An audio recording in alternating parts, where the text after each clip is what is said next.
10. 1, 2, 3, 4, 5, 6, 7, 8, 9, 10. 10 tiny turtles on the telephone, talking with the grocery men. We would like some lettuce. Will you send us 10 heads, please? And 10 sweet potatoes and 10 rutabagas with the dimples on their knees. And send us 1, 2, 3, 4, 5, 6, 7, 8, 9 big artichokes. 10 eggplants, over easy. That's one of our little jokes. 10 leafy collard greens, and please make sure they're washed. Light up our eyes, brighten our lives with 10 banana squash. And we'll eat 10 cans of black-eyed peas. They give you good, strong muscles. 10 of those tasty sprouts, the ones that they call Brussels. We'd also like 10 mangoes. They're the favorite of our sister Gert. And one last thing, please do include 10 apples for dessert. 10. Who's Leela, or Lila, or Lila? Is a point-and-click hybrid type of game on Steam, and you're playing as this guy on the right here. And what's interesting about it is there's many things that are interesting about it, but what kind of caught me initially about it was that it's not like you're selecting multiple choice answers in the dialogue, you're reacting to things instead, and that tells, good God, looks a bit like Johnny Depp, doesn't it? I'm just practicing here. As I was saying, your reaction tells the character you're speaking to what direction to branch off into next, which leads you to, I think, apparently around a dozen, oh, frightful, around a dozen different endings. I'll try and talk like he was looking there. Something about this game reminds me, it really works as well. It's not quite working though. Something about this game reminds me of a kind of going home in an uncomfortable way. I mean, it's got an access, this game, to some kind of nether realm that I find familiar yet suffocating and a bit frightening. It's very containing. It's quite claustrophobic. It's trapping in that David Lynch kind of way. And I really like that the FMV reminds me, for reasons I don't understand, reminds me of Nightbreed on the Amiga.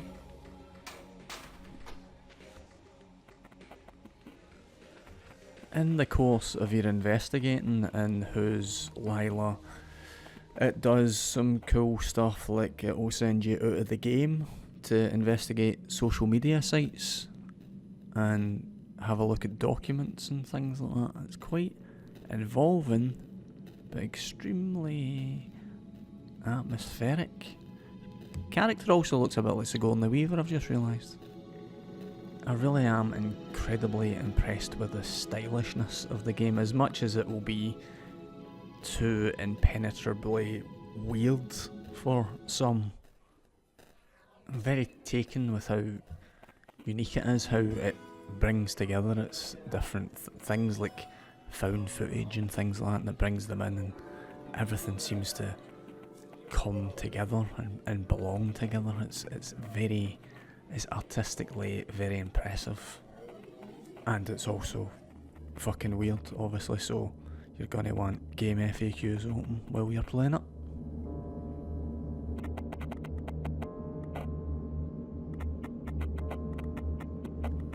Matthew McConaughey's not looking very impressed here, is he? One time when I was in primary school, we were all messing about in a hall that we weren't supposed to be messing about in, and the teacher came in, but I hid behind a cupboard, and the teacher didn't see me hide behind the cupboard, and all the other boys got into trouble, but I got away with it, and I just sauntered back into class like I'd been to the toilet or something. In the same way that felt like a wee +1 that I've been carrying around for years, this game feels as if it's taking that +1 away by giving me a wee glimpse of hell.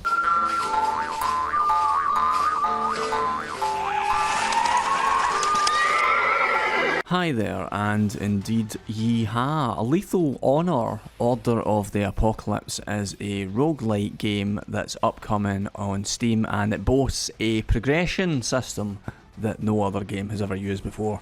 And it has a lovely comic book art style. As you can see, it has quite Lovecraftian looking monsters. Last month on your old Consolevania, I was talking about how a lot of Lovecraft games look exactly the same. Here's another one. This is Lovecraft's Untold Stories 2, which you may not be shocked to learn is a sequel to Lovecraft's Untold Stories 1. It's certainly no reinventing the wheel. It's an action RPG with some roguelite elements and a lovely art style and music. A thoroughly good romp, but one that looks oddly familiar. I think I would have been more interested in this if Lovecraft's Untold Stories had been stories that you didn't see coming, like, because this looks like Lovecraft stories. Even if they are untold, it still looks like Lovecraft stories. But maybe if the Untold Stories had been about Lovecraft maybe doing some online dating, maybe, or maybe Lovecraft could crash land on an alien planet and get to know the natives without being too racist. Anyway, just a thought, but this one is about shooting in monsters anyway.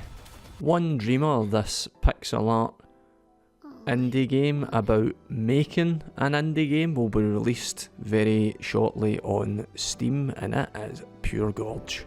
That's not to say that it's going to be good just because it's gorge, obviously, because it could also be, as well as being gorge, it could be cringe as well. And I think we're all in agreement, would you agree with me when I say that cringe outweighs gorge? It doesn't matter if a game's gorge if it's cringe. I think I'm right in saying that.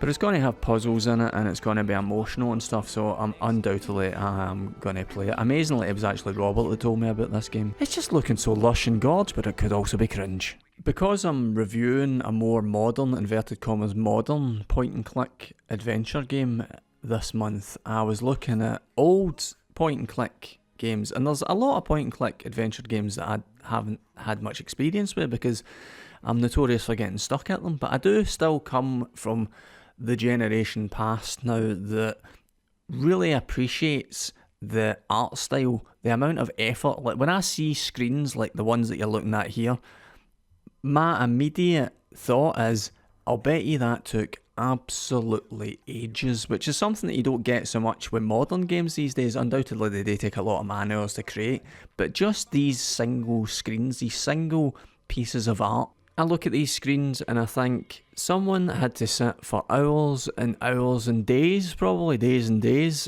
to create these pieces of art. The Dig is from 1995, that's 40 years ago it was made, and it boasts Steven Spielberg's name in the credits, and it's a game about an asteroid that's coming to blow shit up, and you go and investigate the asteroid, and then some strange things happens, but it has a lot of really fantastic voice acting in it, and the art style, as I say, I very, very, very much appreciate. You may not have the patience for something that is slow moving and at times puzzle wise a little bit tedious, but I think that it's a wonderful work of art and a very, very comforting experience. Can you dig it, sucker? Can you dig it, sucker?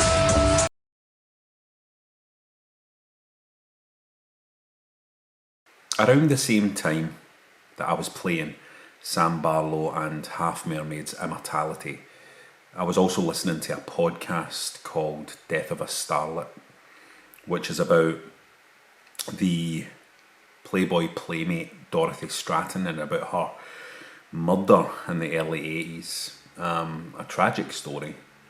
And I was listening to this podcast, and because I've been playing Immortality, when it came to a point in that podcast where they were talking about Dorothy Stratton's appearance on the Johnny Carson show, I thought to myself, I wonder if that footage exists.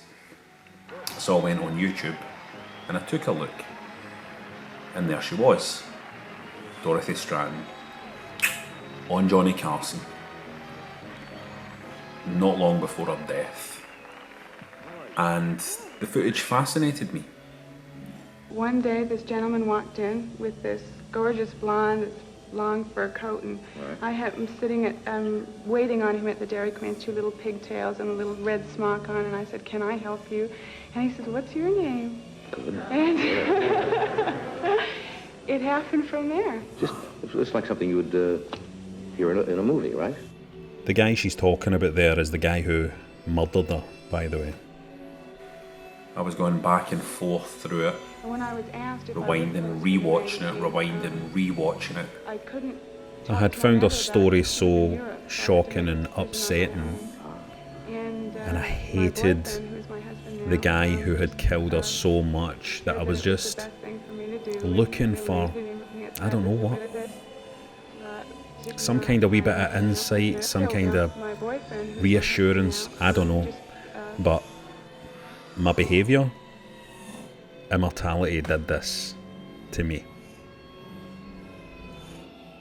Immortality is a game about watching, discovering and re-watching archive footage pertaining to 3 films that were never released. And your job is to try and discover what happened to the lead actress in these movies, Marissa Marcel. What's her story? For us. Now, marvelous magic will turn the next 60 seconds into a commercial. To our star, our gorgeous, la bellissima Marissa Marcel.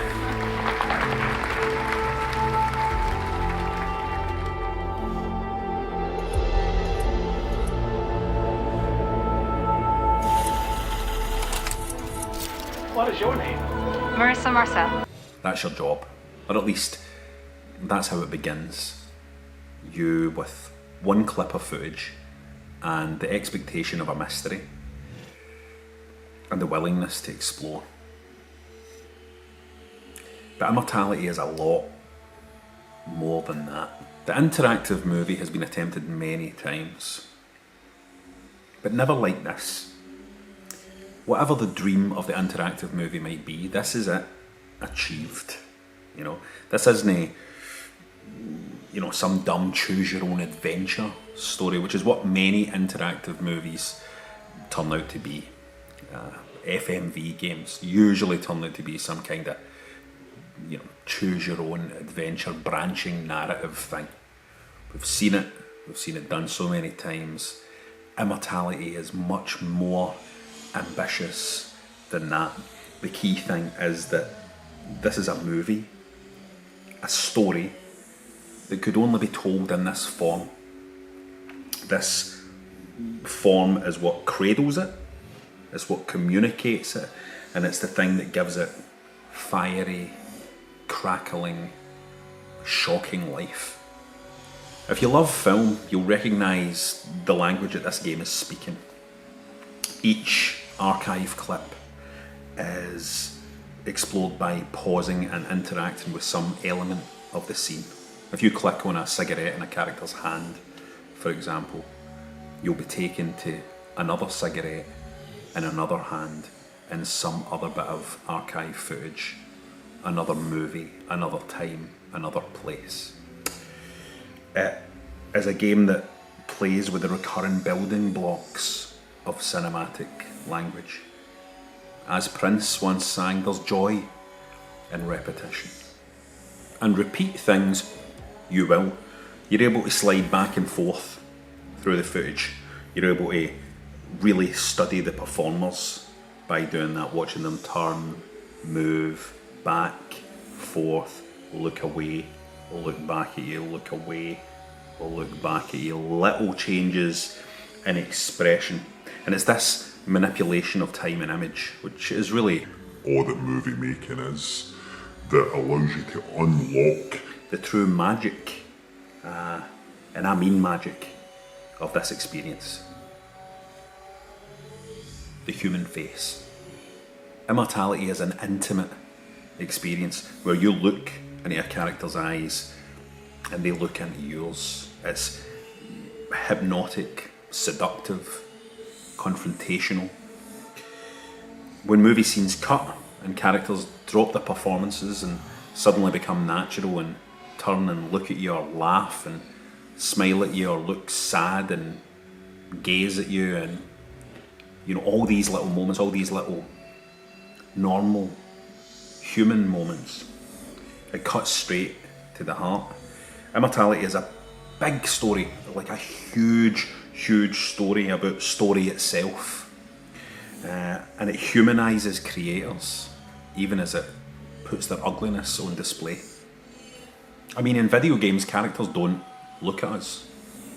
They don't. Normally, we are looking at the back of a character's head or looking through their eyes.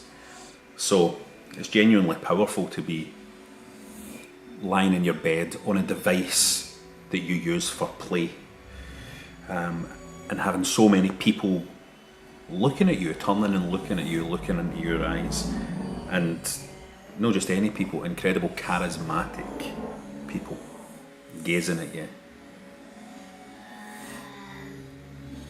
It's powerful stuff. Now let's talk about the people. Manon Gage, I hope I'm getting her name right. Manon Gage is my best guess as a Scottish guy, west coast of Scotland, is an incredible actor.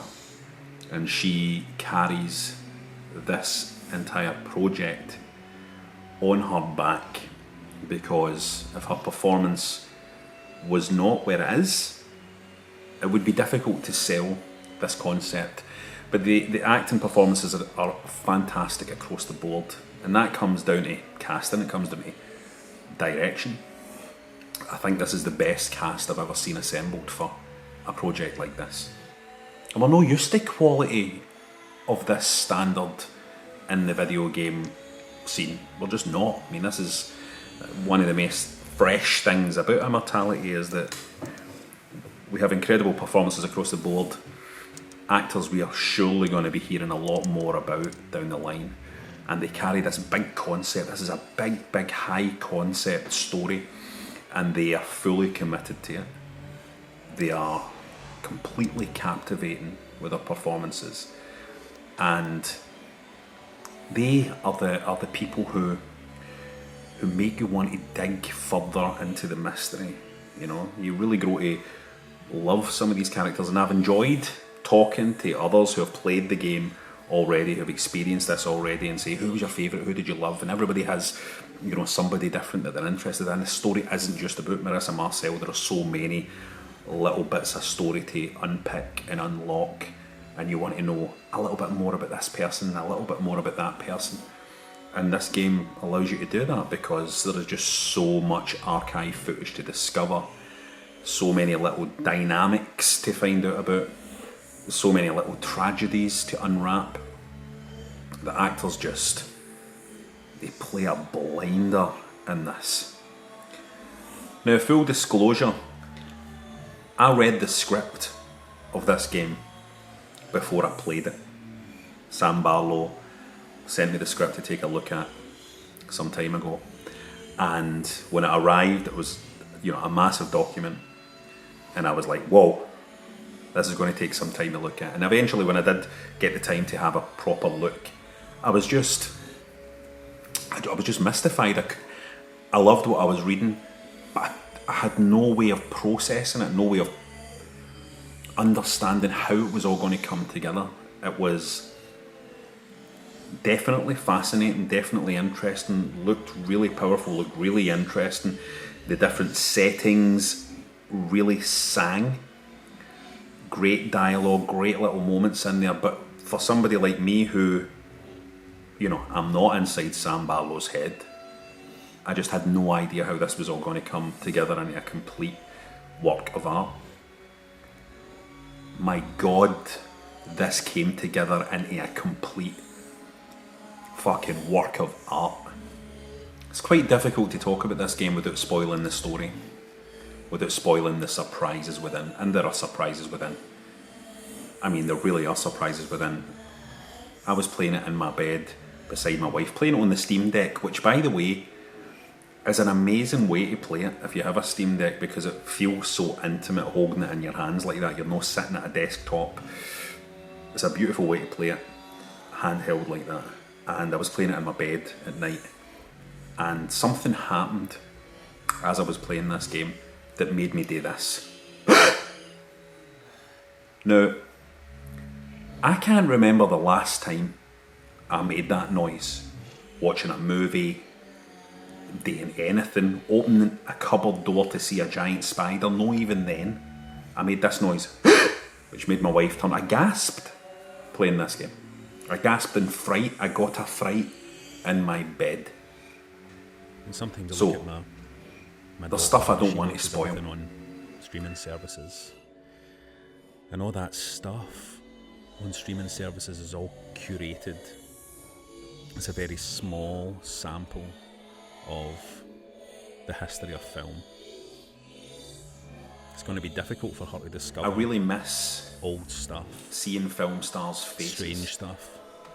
I really miss And just even being able to gaze old at a giant classics. face I think on a screen. young people like my daughter. So many movies these days, and so many of the people my big age, everybody, blockbuster I think movies everybody are still people in weird CGI helmets. will be able to discover people new who've been stuff. altered and somehow by CGI, or watching and a it's Cary all Grant big film. huge battles and all of that. And studying Immortality is kind of about a rewatching it. time when There's still more it was the secrets to get face uncovered in these that won you over. It was the face that old told the movies, and story. they It was the face that surely made the star. can't be lost forever. I really miss to that. some I really miss algorithm, looking to at some beautiful people fucking numbers game. looking at me from a giant screen. This game made me think about Prince a lot, weirdly, because I was thinking about the people who had to go into Prince's vault after Prince died. They had to go into his vault and start sorting through his archive, all that stuff, incomplete projects, albums that weren't finished, concert footage that wasn't edited properly, unfinished documentaries, and had to comb through all that stuff and work out what story was being told. Now, those archivists who were going in there to do that work in the vault were looking for stuff they could sell and stuff they could package and all of that. But I wonder if people inside Prince's vault doing that archive work were also trying to piece together a truth about Prince, like what is the truth within the man? Is there moments of candid honesty here within that footage? Something I hadn't even considered. When a game gets a 10 in Edge, that makes a statement. Edge is a hugely respected magazine in the UK, and I've disagreed with them many times on their scoring. It's fun to disagree with Edge. It's part of the whole thing, it's part of the whole deal. But it makes an impact when they give a game a 10. They haven't done it many times. And usually it's hard to disagree with their 10s, if I'm being honest. So it puts a marker out there. But when I was playing Immortality, my thought was, how do you give a score to something like this? Like, what score do you give this? It feels completely separate from the broader conversation about video games. It feels completely separate. It stands completely alone. Now, I know that Sam Barlow and his team wouldn't want me to say that it stands above everything else. I don't think that's the point. I think what Sam likes to do is tell his stories within that video game form. He likes to feel part of that. He's a guy that loves video games. But it just feels so completely unique that what you're supposed to compare it to, how do you give it a score? Do you compare it to other stuff? If what we're talking about here is, does it achieve what it sets out to do? Absolutely, 100%. Is it the best in class for what it is? Without a shadow of a doubt. But there's so much more than that. It goes way, way off the scale, because this isn't just a game that is completely standing apart from all other games.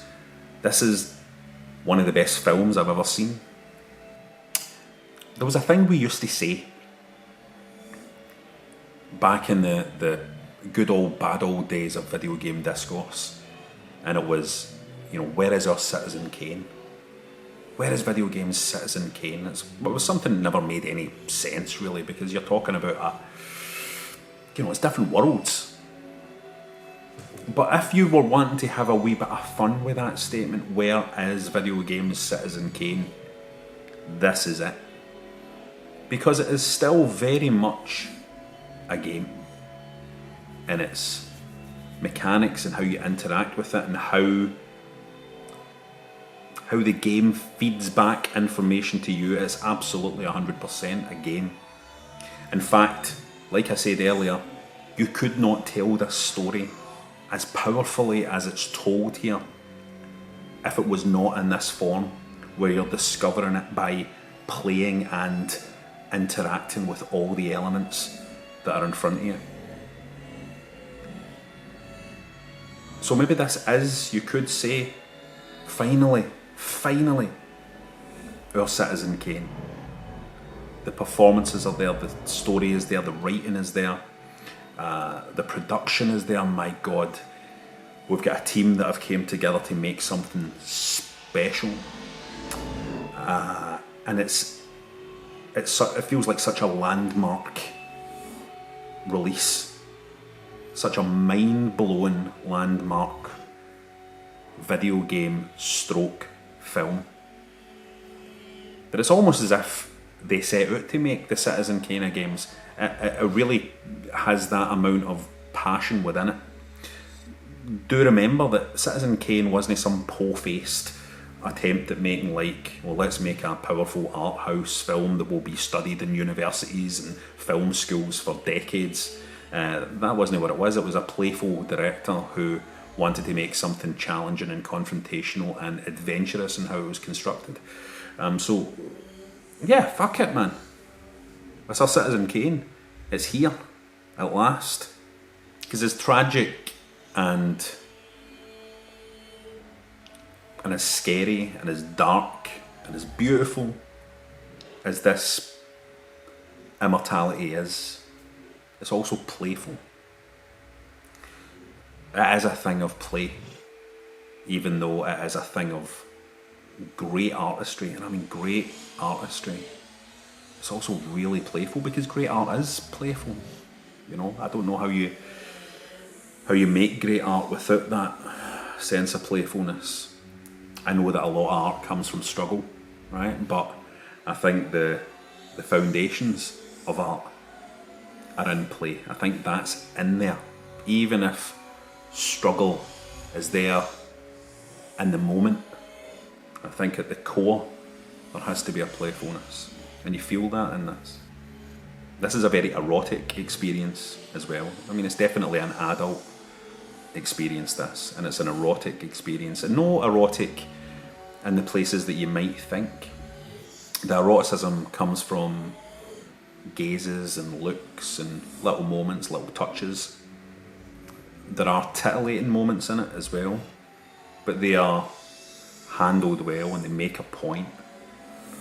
Very, very courageous performances from people as well, because you know, this work really asks a lot of them, and they go to some places that are quite surprising to see. But it's nice to see, and I'm not even just talking about games here, it's just nice to see a recent work that isn't afraid to be somewhat erotic. So what are we left with? We're left with something that everybody needs to experience. I'm so glad, actually, that Immortality is going to be, appearing on things like Game Pass, and where people will be able to take a chance and try and experience it. It's not going to be for everybody. Some people will bounce off this, I don't doubt. But for some, if you love stories, and if you love film, and if you love games, you are going to love this.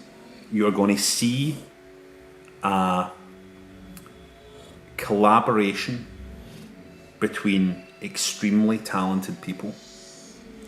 You are going to see future stars performing to a very high level, and you are going to enjoy the work of a game director who is at the absolute peak of his powers. A game director who has threatened for a long time to create a landmark masterpiece, and has now done it. He's made so much good stuff, but all the greatest creators throughout history, they make great stuff, that's fine. Very few of them hit that masterpiece point. Sam's there with this one. I just can't quite believe how great this work is. It's truly a privilege to experience it. It makes you feel inspired. It makes you want to go out and make stuff. It's reawakened my love for film to an extent, you know, and I have very many personal reasons for feeling a wee bit glum about filmmaking, and this has really inspired me playing this, because it's reminded me about what it's actually all about. This is just such an adventurous, risky, bold piece of work. It makes everything else out there feel like child's play to an extent, and that's fine, but that's not a bad thing.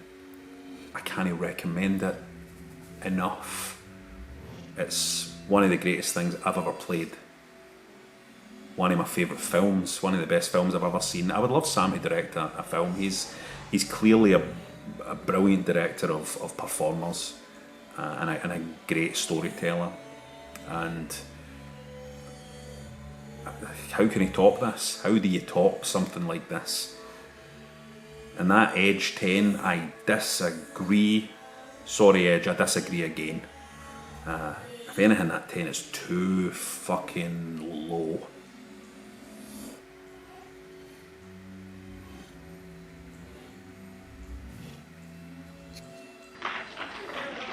You guys stay out of it. If serendipity was a story, then you are about to watch one of the most fortunate strokes of luck ever here at WCCO. Deep in the WCCO film archives are hundreds, if not thousands, of opportunities to travel back in time. And on one reel, a treasure lay hidden, untouched for 52 years. We didn't have the right equipment to hear the film, so a specialist helped us extract the audio, and then we heard his voice. Are most of the kids in favor of the picketing? Yep. How come? I think they should get a better education too, and I think they should get some more money, cause they be working extra hours for us and all that stuff. Our excitement was palpable, but we did not get him saying, "I'm Prince Nelson." Cue our investigation. And that's all I feel. My name is Ronnie Kitchen. We gotta find him, Ronnie Kitchen. Oh my God, that's Kitchen. Ronnie, that is Prince. Standing right through the head-on, right? Yeah, keep watching, keep watching. That's Skipper! Oh my God! That was just his reaction seeing Prince. Now, he's hearing it. Wow. I think they should get a better education too, Wow. Wiping away tears, Jackson was suddenly flooded with memories. In Cult of the Lamb, you get dissenters in your cult, and there's various different options for dealing with the dissenters, and I came up with what I thought was quite a clever one, where I cooked them a meal out of some dead follower meat, some dead human meat,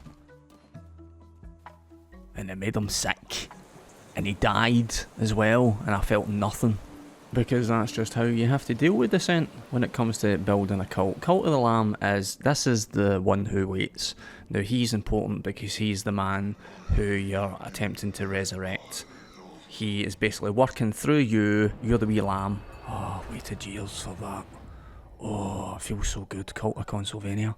You are the vessel that the one who waits is working through, you're the lamb, and these are the wee dungeon sections.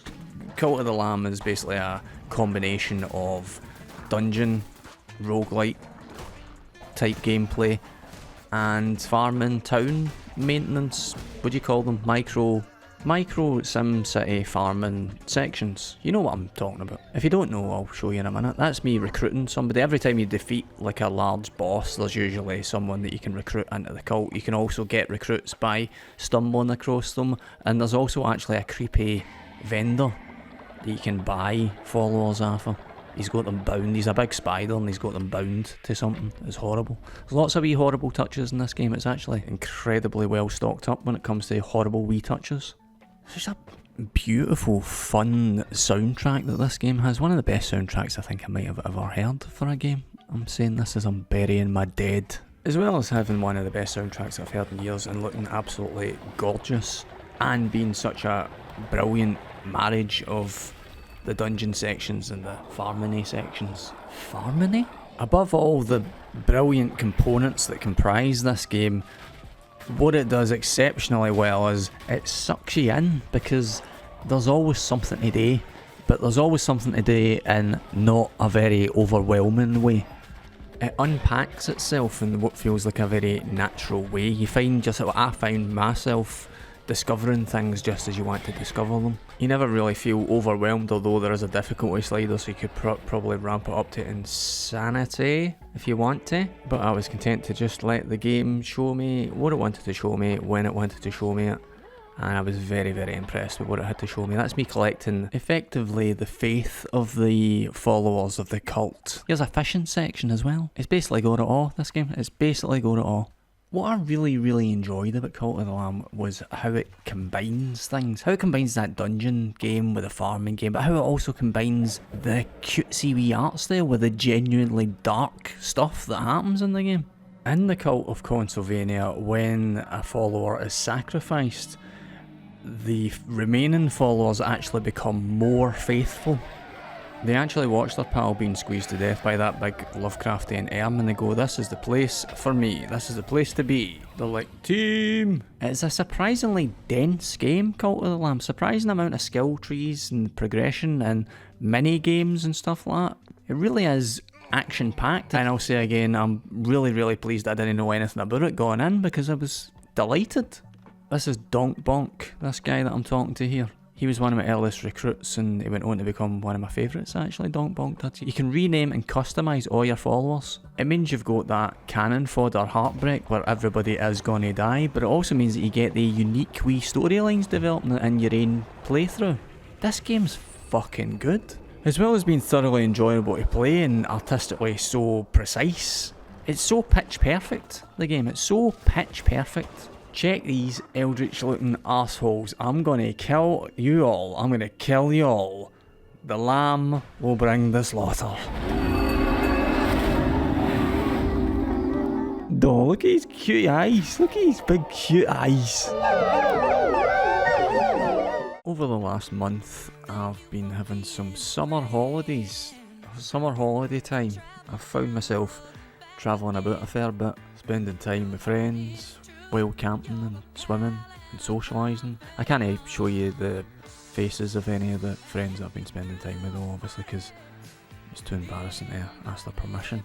But it's been a very fulfilling time and it makes me wish I hadn't waited until my 40s to start socialising, because I've never been that into socialising, because it's so much easier just to stay in it and make artificial friends on a video computer game adventure. I mean, as much as I do like human companionship, nothing compares to the pals made out of graphics that I've met over the years. Let's go and visit our video game friends that we love.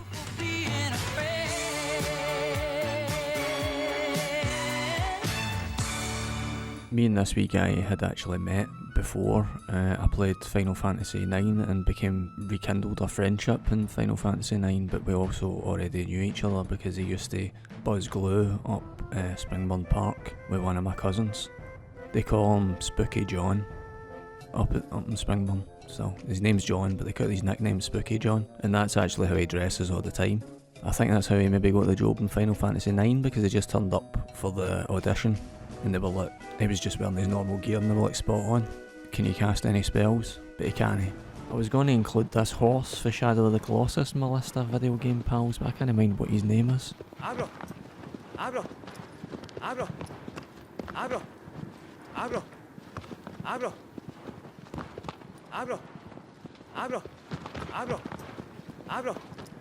Abro! Abro! Abro! Can you mind the name of this horse? Abro! Abro! Abro! Abro! Abro. Query.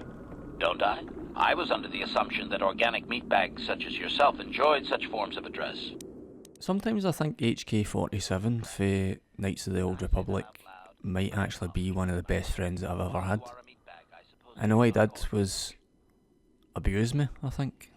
He had absolute contempt from me and my entire species. And he's the best friend I've ever had. I can't. I just can't. I can't watch it again. I just can't. Come on, people. You'll pull through, I know you can. Shake it off, people. Self-diagnose, you can make it. Don't leave me, people. People! Yes. Yes. Yeah. Yeah. Yes. Pals. Pals. Pals. Pals. Do you not hate it when you think that you've made a really good pal and you get on like a house on fire and you think you're going to be best friends and then it turns out that they don't actually like Soft Ninjas on the Amiga? They don't think it's as good as other fighting games. Well, fuck you then. There isn't a fighting game that's better than Soft Ninjas.